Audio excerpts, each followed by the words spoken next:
Muli po, isang magandang araw sa ating lahat at tayo na naman po ay naririto sa isa na namang session ng ating pagrerepaso ng leksyon. Tayo po ay nasa araling 12 na. At ako po muli si Brother Ronron, kasama ko po si... Brother Jeremy. Yan, kami po muli ang inyong makakasama sa ating pag-aaral at pagbubulay-bulayang leksyon sa isang linggong ito. At ito ay may titulo na Pagsambang Hindi Natatapos. So bago po tayo magpatuloy, tayo muna ay manalangin.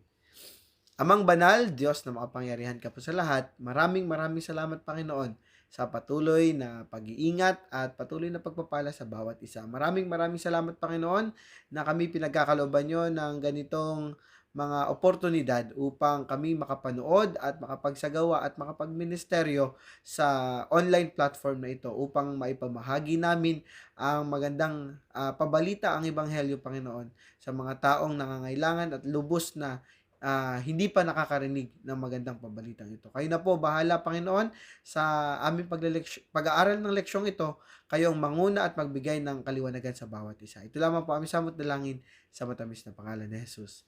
Amen. So ngayon mga kapatid, sa ating leksyon, gaya ng akin nabanggit kanina, ang pagsambang hindi natatapos, makikita natin yung pananabik sa Sion, Nakita natin yung aralin na yon nung nakaraang linggo, pero ngayon ay ano ba itong pagsambang hindi natatapos? So kung atin pong titingnan, ang susing talata ay matatagpuan sa mga awit 104 verse 33, sinasabi pong, aawit ako sa Panginoon habang ako'y nabubuhay. Ako'y aawit ng papuri o ng pagpuri sa aking Diyos samantalang mayroon akong kabuhayan. So habang tayo nabubuhay, tayo patuloy na magpupuri at magbibigay parangal sa ating Panginoong Diyos. Siyempre, kung patay ka na, ikaw ba'y makakapagbigay ng papuri pa? Pero titingnan natin yan sa konteksto na kung paano dapat maturo o maunawaan natin ang leksyon natin ngayon sa isang linggong ito. So ngayon, bilang panimula, ano ang pagsamba ayon sa tugon ng nilalang sa mga kaloob ng lumikha? Ano yung dalawang katotohanan, Brother Jeremy, na itinuturo ng Biblia patungkol dito sa pagsambang ito? Anong yung maibahagi sa atin? So una, ang Diyos ay nagbigay ng maraming pagpapala sa sangkatauhan. Ang mga pagpapalang ito ay dapat pumukaw ng pasasalamat sa puso ng tao para sa kadakilaan ng pag-ibig ng Diyos. So pangalawa, ang mga tao ay pinagkalooban ng likas na predisposisyon upang tumugon sa mga kababalaghan ng Diyos na may pagsamba. So makikita pala natin na ang pagsamba dapat ay nagmumula sa puso. Itinuturo sa atin ng aklat ng mga awit, mga mahal kong tagapanood at mga kapatid, na kung paano natin maisasagawa ang pagsamba na ayon sa inaasahan ng Diyos sa bawat isa sa atin. Napakaliwanag yung dalawang katotohanan na binahagi sa atin ni Brother Jeremy na kung paano dapat yung pagsamba ay tumutugon sa ating manlalalang, bilang tayo ay kanyang nilalang. So ngayon sa ating leksyong ito, meron po tayo muling 5 mga puntos na pagbubulay-bulayan at hihimayin. Una ay ang pagsamba sa sanktuaryo, pangalawa ay sumasamba na may bagong awit, pangatlo ay pagsamba ng matuwid, ikaapat ay iba't ibang anyo ang pagsamba at pagsamba sa espiritu at sa katotohanan. So, ang unang bahagi po ay pagsamba sa sanktuaryo. So, ngayon, ito alam ko, nabigyan tayo ng kaunting kaalaman doon sa pagsamba sa sanktuaryo nung panahon ng sa Sion, di ba? Nakita natin 'yon. Pero dito, paano ba itong pagsamba sa sanktuaryo na ito ay maipakita at matututunan natin sa ating buhay, Brother Jeremy? So basahin natin sa awit 134, no? Sabi dito, narito, purihin ninyo ang Panginoon, ninyong lahat na lingkod ng Panginoon. Ninyong nagsisitayo sa kinagabihan sa bahay ng Panginoon, itaas ninyo ang inyong mga kamay sa dakong sanktuaryo, at purihin ninyo ang Panginoon, pagpalain ka nawa ng Panginoon mula sa Zion. Sa makatuwid, bagay niyaong gumawa ng langit at lupa. Diba? At itinataas ng mga pari ang kanilang mga kamay upang basbasan ang mga tao. Sabi sa Bilang 6:23 to 26 and sa Leviticus 9 and 22. Ngunit, sa awit na ito ay inanyayahan ang mga Levita na itaas ang kanilang mga kamay patungo sa sanktuaryo at purihin ang Panginoon, sabi sa awit 134 verse 2. So sa parehong mga kaso, ang resulta ay pareho. Ang Diyos ay tumugon ng may pagpapala, sabi sa bilang 6:27 and awit 134 verse 3. So dito, sino ang makakapagpapala or makapagpapala at makapagpupuri, sa Panginoon? Una, ang naglilingkod sa sanktuaryo. Sinasabi sa awit 113, 1 to 2, or 134, verses 1 to 2, at lahat ng naglilingkod sa Panginoon. So kung ikaw ay naglilingkod sa sanktuaryo, yung mga Levita, yung mga nasa loob ng iglesia, sila ay pinagpapala at makakapagpupuri, no? So, narito rin yung mga taong naglilingkod sa Kanya. So, kung tayo ay kinikilala natin ang ating mga sarili na tayo lingkod ng ating Panginoong Diyos, tayo ay may karapatan at tayo ay dapat nagpupuri at nakakatanggap ng mga pagpapala. At dahil tayong lahat ay mga pari na tinawag upang ipaglingkod ang Ebanghelyo, so sa mundo, ito ay lahat tayo ay tinatawag, mga mahal kong mga kapatid. Lahat tayo ay naglilingkod. Lahat tayo ay gumagampan sa sanktuaryo ng langit. At pagpapalain at pupurihin ng ating Panginoong Diyos, yaong mga naglilingkod at nagtatapat sa kanyang mga lingkod. So, nakita natin, mga kapatid, ang pagsamba sa sanktuaryo ay hindi lamang para sa mga nasa sanktuaryo, kundi kung ikaw ay kabilang ng mga taong naglilingkod, ikaw ay kabilang sa nagsasamba at tumatanggap ng mga pagpapalang ito. So, napakaliwanag dyan, mga kapatid. Ngayon naman, sumasamba na may bagong awit. So, bakit ba sinabing may bagong awit? Ano ba itinutukoy nito sa atin, Brother Jeremy? Sabi sa awit 149 verse 1, purihin ninyo ang Panginoon, magsiawit kayo sa Panginoon ng bagong awit at ng kanyang kapurihan sa kapisanan ng mga banal. So, ano ang nag-uudyok sa salmista na umawit ng bagong awit? So, una, awit 149 verse 1 to 3, sabi to, ang saya ng pagkakilala sa kanyang may likha at hari. At sa awit 149 verse 4, alamin na iniligtas siya ng Diyos. At awit 149 verse 5, tandaan na ang Diyos ay kasama niya kahit na may sakit. And awit 149 verse 6 to 9, alamin na sa huli ay hahatulan ng Diyos ang lahat ng walang katarungan. Yan. Kung makikita natin dito, mga kapatid, may iba't ibang aspeto na kung paano tayo ay, yung salmista, o inuudyok tayo ng salmista na umawit. Hindi na to the point, mga kapatid, na tayo laging, merry heart. Na ikaw ay awit na literal, Pero ito'y kabahagi ng pagsamba natin. Yung awit na pagsamba, awit na pananalangin, awit na literal na pag-awit natin, awit na kung saan yung buhay mo mismo, mga kapatid. Ito'y nagsisilbing awit sa ating Panginoong Diyos. So, paano dapat? Dapat ito'y nakikita sa kung paano natin kinikilala ang ating Panginoong Diyos, paano tayo naligtas, at kung paano natin siya nakakasama, at kung paano tayo hahatulan sa huling panahon. Dapat itong lahat ng ang aspetong ito, mga kapatid, ay nakikita na kung saan inaanyayahan ni Isaias ang lahat na umawit din ng bagong awit. So, hindi na tayong awit na lugmok sa kasalanan. Hindi na tayong awit na puro kasalanan, kundi ito'y awit o buhay, kasaysayan ng buhay ng tao nang may pagligtas at may buhay na walang hanggan na ating tinitingnan at ating inaasahan sa mga dakong panahon. So, isa itong awit na hindi kayang awitin ng iba. Ito ay isang awit na para sa mga tupa lamang. At ito ang mga tinubos lamang ang makakaawit ng awit na iyon sa langit sa kagalakan at pagkamangha sa mga anghel. So, makikita natin itong awit na makikita at itong awit na ating maririnig ay awit na doon na lamang sa langit at bagong Jerusalem natin maaawit. Wala nang bahid ng kadiliman o kasalanan. So, ating i-goal yan. Ating isipin yan, mga kapatid, sa ating mga buhay na ito yung gusto kong maging sa darating na panahon. Ito ang gusto kong maranasan pagdating ng panahon. 'Di ba? So, napakaliwanag yan, mga kapatid. na tatanggalin na natin ang kaisipan ng nakaraan ng kasalanan, bagkus ang ating kaisipan ay naroroon na nakatuon sa langit. So ngayon, tingnan naman natin ang ikatlo, ang pagsamba ng matuwid. So ano maibahagi mo dito at mga bagay na pwede mong ituro sa ating mga tagapanood patungkol sa ang pagsamba ng matuwid? Yes, Brother Jeremy. So bago ang lahat, no, basahin natin ang awit 15 verse 1. Sabi ito, ang Panginoon, sinong makapanunuluyan sa iyong tabernakulo?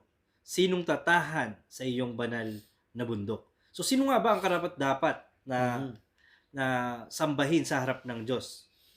So sabi dito sa awit 15 verse 2, no, siya na matuwid at hindi nagsisinungaling. Okay. Awit 15 verse 3, ang hindi naninirang puri o nakikinig sa chismis. Nako. Nako, madami yan. Tatamaan yan. So, meron din sa awit 14, awit 15 verse 4, no? Siyang nagpaparangal sa mga may takot sa Diyos.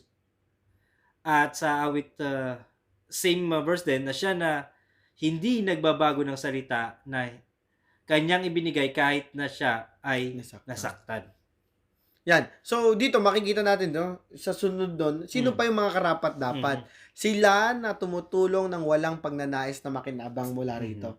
Di ba? Yung parang magbibigay ka na lang ng pagkain, wala pang sticker mo na para ma-acknowledge siya. Na pa tumutulong ka nang walang hinihintay na anumang kapalit. Siya or sila na hindi nagpapabaya sa kawalan ng katarungan. Laging hindi mo hinahayaan na mayurakan yung karapatan at katarungan.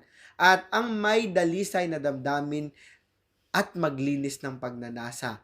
At siyang hindi humahanap ng masamang kasama, ngunit isinasaway ang kanilang kasalanan. Ano sabi nga, naalala ko tuloy na sinasabi, tell me who your friends are and I'll tell you who you are. Kung sino yung mga kasama mo at kaibigan mo, maaaring yun din ang ugali mo. So, dapat pinipili natin yung ating mga kasama. Hindi yung hahanap tayo ng mga kasama na ito'y makakasama pa sa atin.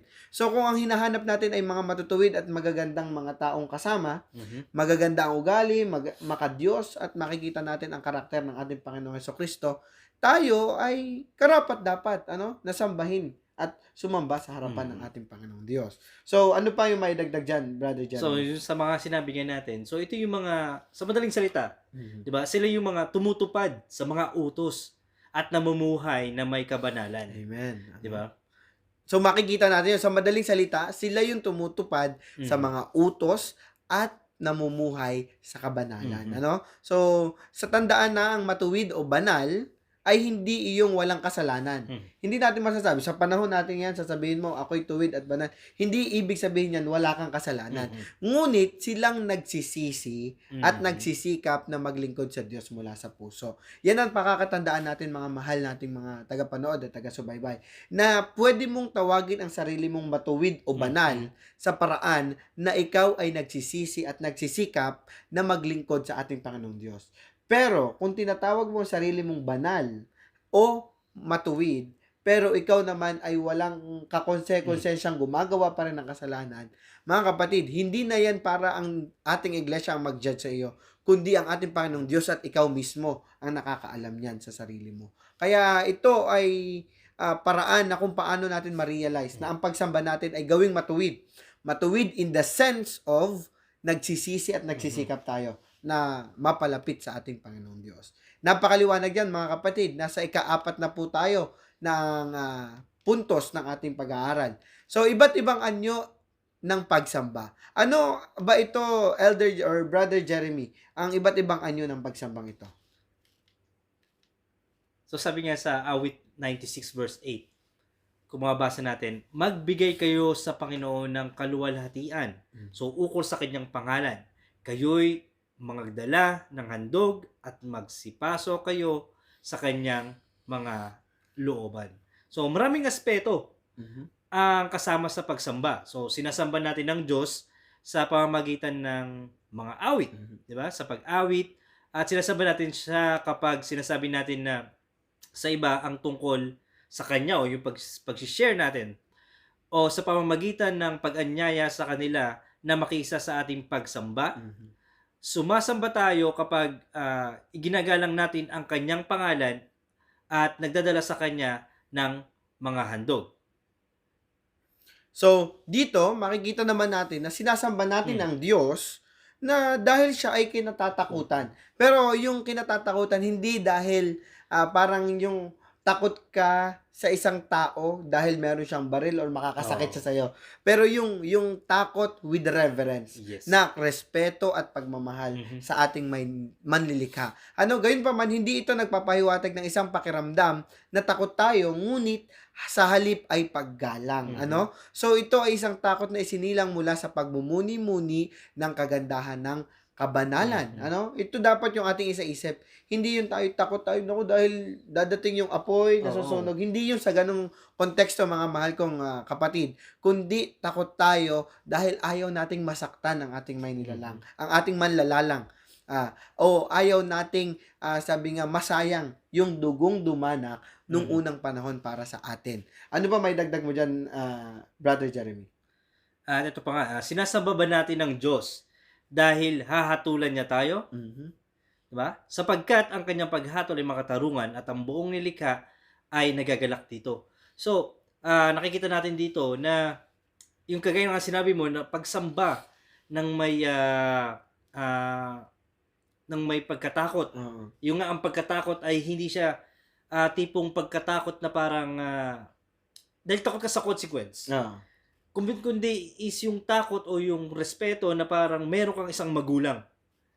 'Di ba alam naman natin kung ano yung ginagawa sa iyo ng magulang mo is lahat is nakakabuti para sa iyo, Mhm. 'di ba? At sa way nun, sa mga nakabutihang nakikita mo is sumusunod ka.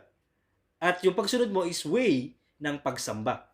Yan, So, dito makikita natin maraming iba't ibang anyo ng Hmm. pagsamba. Maaaring nasa tahanan ka, Mhm. tumatakbo ka gamit ang iyong sasakyan, papunta ka sa isang lugar, ikaw ay nagbabiyahe, ikaw ay nasa trabaho, 'di ba? Sa iba't ibang bahagi nun, maaari kang magsamba, ang iyong buhay mismo Mhm. ay isang uri ng pagsamba. At meron tayong iba't ibang role sa ating buhay at pwede natin yang gawing instrumento or pamamaraan ng pagsamba, mga mahal kong mga tagapanood. At dito makikita natin na kasama sa pagsamba ang pagpapahayag na ang Diyos ay Mhm. hari at hukom ng sangkatauhan. Dapat makita yan sa ating mga buhay. Saka yung nga nun, kung napapansin natin, iba't ibang anyo. Mhm. Pero hindi natin siya masasabi na magkakahiwalay. Oo. Kundi kasama pa rin siya o isa siyang bunga ng isa siyang tawag nito. Ito ay ito yung parang hindi mo siya mapaghihiwalay. Kumbaga Mhm. isa siya, total package siya ng pagsamba natin. Kumbaga Oo. yun yung output ng pagsamba natin sa Panginoon. Lahat yun makikita talaga. Yes. So, dun talaga makikita, gaya nga ng sinabi mo, maaring sa pagsamba, Hmm. ikaw yung may preliminary, may body, may Mhm. conclusion. Yung ganun, mga kapatid, na maaring sa pagising mo sa umaga, yun yung preliminary mo. Mhm. Anong gagawin mo in terms sa ating pagsamba sa ating Panginoong Diyos. Hmm. Yung body nun ay yung buong buhay mo na sa maghapon, at yung conclusion nun ay paano mo i-end ang araw mo na Mhm. patuloy na nagsasamba sa ating Panginoong Diyos. Di ba? Dapat it will start to a prayer and it will end up to a prayer. Prayer. Di ba? Paggising mo, manalangin tayo. Mhm. Di ba? Pag bago ka matulog, Mhm. mananalangin ka ulit. Na ito ay paraan kasi prayer is the sabi nga ay ito yung pinaka simplest Hmm. na form of worship. Worship. So hindi lamang yung pagpunta natin sa church ay yun na lang yung worship, kundi yung pakikipag-usap natin, yung dialogue natin sa ating Panginoong Diyos, 'di ba? Yung pag-connect natin siya sa kanya through prayer, ito ay isang paraan ng pagsamba. Mhm. Kaya napakahalaga, mga kapatid, na maging mapanalanginin tayo. Hmm. Maging mapanalangin at matuto tayong manalangin. So ngayon naman, nasa huling bahagi na po tayo ng ating pag-aaral o huling puntos sa pag-aaral ng ating leksyon. At ito ay patungkol sa pagsamba sa espiritu at sa katotohanan. Actually, naalala ko yung kanta niyan. Hmm. And you worship in spirit and in And truth. Di ba? So, ngayon, mas sinasabi sa awit 51:16, sapagkat hindi ka nalulugod sa hain na kung dili ay bibigyan kita, wala kang kaluguran sa handog na susunugin. Ano ba ang sinasabi at pahiwatig nito, Brother Jeremy, sa atin? So, sabi nga dun sa awit 40, verse 6, and 51 and 16. Sabi dito, ang pangunahing bahagi ng pagsamba sa templo ay ang paghahandog ng Mhm. mga Hayop. hayop. So gayunpaman, ang mga awit ay tinalikuran ng Diyos ang mga sakripisyo. Mhm. So sa tingin natin, bakit? So sabi dito, hindi gusto ng Diyos ang mga handog kapag ang nag-aalok ng mga ito ay hindi kumikilos ng Yun. hindi makatarungan. Kaya nga, 'di ba, nung sa pangalawang part ng lesson natin, nakita natin kung sino ba yung karapat-dapat, Mhm. 'di ba? Kung sino yung mga sila yung mga, kumbaga pwede natin sabihin, practice what they preach, Mhm. 'di ba? So ito, kung maghahandog ka at wala naman sa puso mo at walang banal na espiritu sa iyo, talagang hindi rin tinatanggap ng Panginoon. Mhm. So dito rin makikita natin na hindi gusto ng Diyos ang mga Mhm. handog kapag ang nag-aalok ng mga ito ay kumikilos ng hindi makatarungan laban sa Mm. kanyang kapwa, 'di ba? Mhm. So parang nagtuturo ka pero hindi nakikita sa buhay mo. Nagsasalita ka pero hindi nakikitang ina-apply sa buhay mo. Mhm. So dapat makilala sa kanila ang espiritual na katotohanan to the point na ito ay silang mga kinatawan. 'Di ba? Sinasabi natin, 'di ba? Pero hindi natin Mm. nagagawa. Kaya nga naalala ko tuloy, ito ay masamang konnotasyon sa anak ng pastor, 'di ba? Mm. Sinasabing, ay anak to ng Panahon. pastor. Naku, anak ka pa naman ng pastor. Bakit ikaw ay natakbo sa loob ng church? Mm. Anak ka ni elder, bakit ganyan, 'di ba? Mm. Na nagkakaroon ng ganun na kung tutuusin, kung titingnan natin sa practicality at sa realidad ng buhay, ay merong puntos ang mga sinasabi ng ating mga kapwa at mga kasama na kung saan ay dapat ito'y nakikita. Mhm. Nagtuturo tayo ng parenting, nagtuturo tayo ng pastoral care sa ating tahanan, Mhm. pero hindi naman natin 'to nagagawa na apply, pero yun nga, hindi nagre-reflect sa atin yung ating mga itinuturo. 'Di ba? So dito, dapat makita na kung saan ikaw ay nananambahan, ikaw ay Mm. sumasamba sa espiritu at katotohanan, nakikita ang mga bagay na ito na ini-a-apply mo sa buhay. Yes. Ano pa may dagdag mo diyan, Brother Jeremy? Kaya nga, kung makikita natin sa Juan 4:23 and 24, Mhm. sabi dito, nais ng Diyos na sambahin natin siya sa espiritu at Mhm. katotohanan. Lagi po Amen. natin tatandaan yan. No? Kasi once na nasa atin po ang espiritu at ang katotohanan, nakikita po talaga yung fruit of the Spirit Oo, yan. sa atin. Yan, napakaliwanag doon, ano, yung fruit of the Spirit. 'Di ba? At kapag yun ay nakikita sa atin, nakikita na lumalago ang Mhm. espiritu, lumalago ang buhay natin bilang isang Kristiyano. At tayo, kapag nakikita yung mga bunga ng espiritu na yon, nakikita na tayo ay nananambahan sa espiritu at katotohanan. 'Di ba? Na tayo ay nasa tamang landas, na tayo ay nalalapit sa ating Panginoong Diyos. Pero yun nga mga kapatid, hindi porket nakikita sa atin ang bunga ng espiritu ay lagi ng maganda ang ating mararanasan. Mhm. Tayo ay susubukin at susubukin pa rin ng dyablo, susubukin at susubukin pa rin ng tadhana ng ating buhay. Kung paano yung ating pananampalataya ay mananatili at patuloy na mananatili sa ating mga buhay. So ngayon, ay bilang mga huling mga pananalita at mga paalala patungkol sa ating leksyon, ano may bahagi mo, Brother Jeremy? So kung mababasa naman natin sa sulat ni Ellen G. White, In Heavenly Places, March 29, sabi dito, inisip ko kung gaano kagalak na tingnan tayong lahat, mga anghel mula sa langit, kung tayo ay nagpupuri sa Diyos at nananatili kay Kristo. Kung tunay nga na may lubos na kagalakan para sa Kristiyano, bakit hindi natin ito dapat taglayin at ipakita ito sa mundo? Mhm. Sa kaunting panahon na lang ay darating si Kristo sa kapangyarihan at dakilaan kalawalhatian. Magsimulang umawit ng awit ng papuri at magalak dito sa ibaba at hayaang ang iyong mga labi ay umawit ng mga papuri sa Diyos. Kung uupo ka sa mga makalangit na lugar kasama ni Kristo, hindi mo mapipigilan ang pagpuri sa Diyos.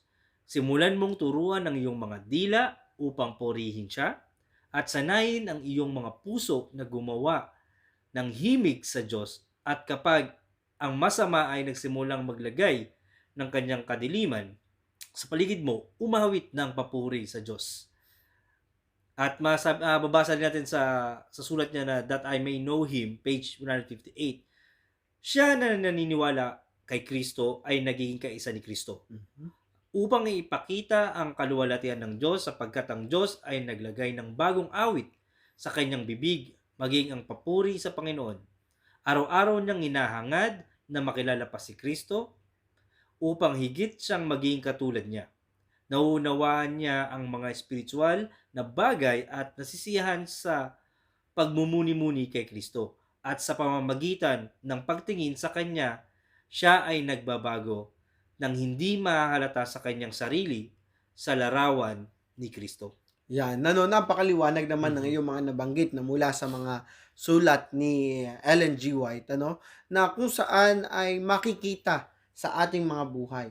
At itong ating pagsamba ay hindi lamang matatapos dahil sa kamatayan, hindi lamang matatapos dito sa lupang ito, na ang pagsamba ay para dito lamang sa lupa, kundi pagdating natin doon sa langit na bayan, pagbaba ng bagong Jerusalem at bagong bundok Sion, na ito ay ating pinananabikan na dumating at ating maranasan, patuloy tayong mananambahan. Ang kaibahan na lamang ay mananambahan tayo na pisikal na ating makakasama ang ating Panginoon Diyos. At mananambahan tayo na wala nang anumang bahid, na ito ay pure worship, na makikita na natin doon na kung paano ang kaluwalhatian ay patuloy na mag-iigting, yayapos sa bawat isa, na ito ay kasama ng ating pagpapagal at pagiging matuwid sa lupang ito. Kaya mga mahal naming mga kapatid, ay tayo magpatuloy, tayo'y magpagal, na ating tiisin ang mga problema at mga